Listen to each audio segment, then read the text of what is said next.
Absolutely. Let's see. We're locking in the characters. Here we go.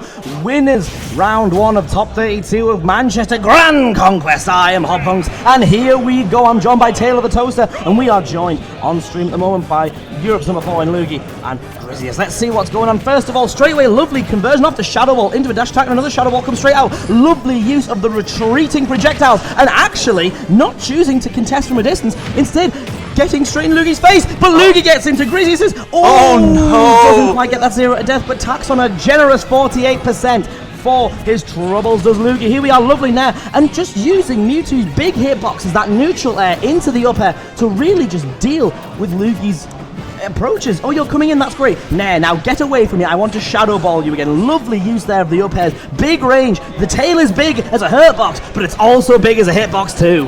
And sitting at 67, Mewtwo is kind of in the safest spot he can be. Oh, we're managing that Shadow Ball from complete distance. If you're at 0, you're in danger of getting 0 to death by Luigi. If you're above, like, 85, you might just get down throw up B or down throw down B, but you might just get an up throw with Mewtwo and take the stock outright. Griseous is going to try and hang around at these upper mid percents for as long as possible, get some chip damage while he's still there to cause it.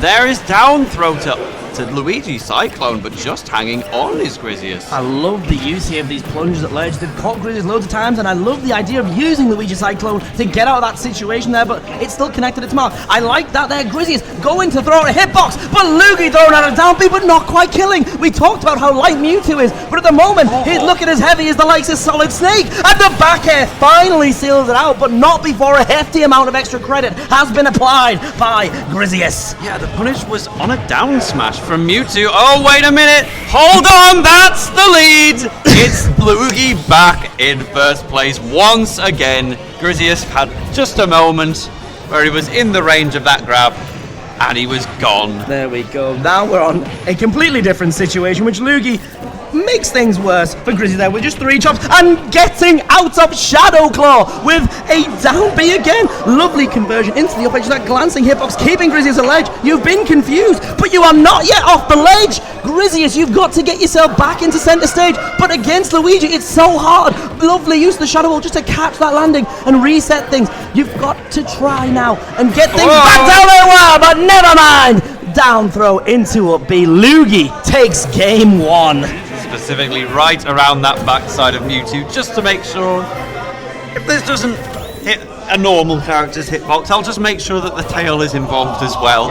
I think that was going to be it for Griseous regardless, but Luugi just completely changing things around. I was all ready and set to wait for Griseous to take a big upset game right away, because he seems so far ahead, but Luugi only needs that one snap of the finger, that one moment, and the lead is gone to the point where Griseous feels the need to counterpick and switch to Sephiroth. Now, Sephiroth is a character that historically has been seen to be a bit of a problem for Luugi.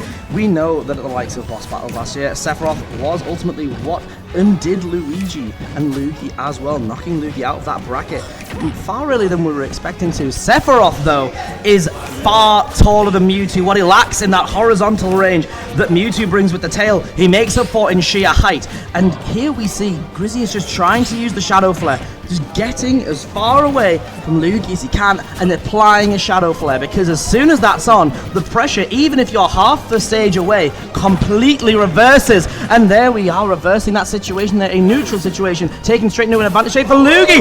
Wants it, but punished by a huge F smash. Yes, indeed, and that is the exhibition of how much the range matters on Sephiroth, using the aerial drift of the wing to get away from Luigi's down throw as well. Sephiroth is considered to be one of those extra difficult matchups for Luigi, because he needs the grab really to truly succeed, and Sephiroth has more range than Luigi's grab on pretty much every attack that he's got. But if you find those chances, you can still get down throw to down B, and Luugi will always snipe those out. Absolutely. Shadow Flare is applied, but the 0 death situation begins. Luugi's on a time limit to get this done, but doesn't quite manage it. Attacking on a considerable 42% instead here, and that's how things change with Shadow Flare. The second during that 0 death, there's a Shadow Flare on. Sorry, that doesn't count no more. Scintilla comes out, and oh, lovely bit of conversion there. Down air from Luigi, straight into a follow-up, but again, not finding that kill quite yet. Griseous was doing such a good job of keeping Luugi out with the forward air, but as we say, that one moment arose, and that was all Luugi needed. Sephiroth is as light as a feather, even with those wings. Once a down smash, and the range comes out, but doesn't quite manage to do anything with it, not even a shield break. I do wonder if there's another situation with a Shadow Flare. Maybe Luugi could try and time one of the throws for when the Shadow Flares are about to hit, and then you use throw invincibility to kind of tank it and then carry on with your combo. It's a pretty rare situation. I'm not sure if we're going to get the chance to see it again, but jumping away from that grab just in time was Griseous. I was wondering if Luugi was just going to let it rip with an up B straight away or something. Getting straight out of dodge there, and that slashing hitbox comes out, going high in the sky with the treble jump wing gives you. There we go.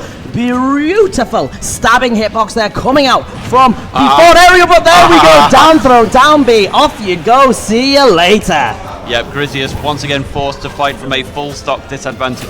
And this is a real secondary of Griseous, like let's not get it twisted. We know that Mewtwo is absolutely the true main of Griseous, but when you're in the Luigi matchup, Sephiroth makes sense, but Sephiroth is getting caught in yet another combo string. And now Griseous in Game 3 is truly forced to consider, do I go with the comfort pick of my main Mewtwo? Do I keep trying to win the matchup with a character like Sephiroth? They both kind of worked equally as well as each other in the previous two occasions. Mewtwo had a bigger lead, but Sephiroth kind of always had the possibility to shut down the gameplay at any time. Absolutely. So Griseous has a big decision to make, but he's only got one chance left to make it. Absolutely. It felt like Sephiroth lasted that bit longer, though there was no explosive advantage for that first stock.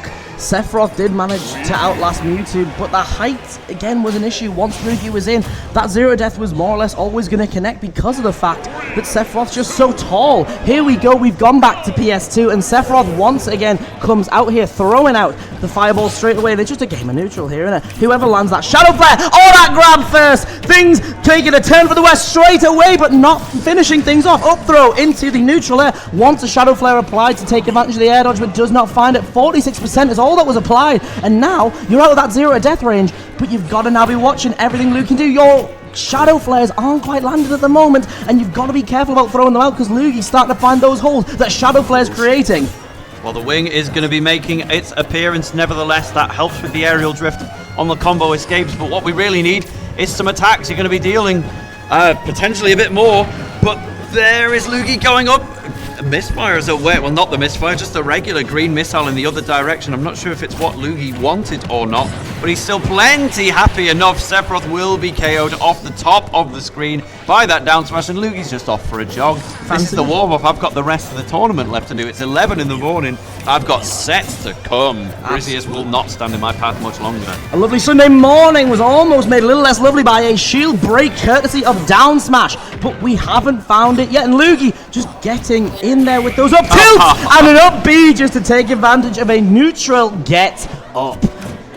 We need to see something change a little bit here if Griseous wants to stay in this. It looks like a hefty mountain to climb, but Shinra's perfect monster certainly could get it done if the stars do align, but not finding it at the moment. Luugi sending off those fireballs like it's a supernova, wants to get those first hits. Octo Slash comes through, and you've missed it. It's the same as missing the likes of a Wonder Wing, but doesn't get anything out of it in terms of a kill there, but a big chop and sending Griseous back off stage. Here is Luugi, wants to get something. The wing is out incredibly early. Let's see if Griseous can use it to get a stock off Luigi, but no, a green missile into, not quite yet, but the pressure is still so consistent from Luugi. And now, with the biggest disadvantage that Griseous has faced in the set so far, Sephiroth coming out for a second game didn't even feel like the wrong decision necessarily, but Luugi is just getting better and better as this goes on. This is no rematch of Strix at boss battles. This is Luugi truly in his element, ready to win the day potentially. His big rival Bloom Forever is already through to winners round 2, so he will be meeting him there. Luugi takes it 3-0 over Griseous, and Griseous must fight his way through the loser's side. Somebody's got to fight Luugi at this stage of the tournament. At the end of the day, a good effort to keep it competitive, but Luugi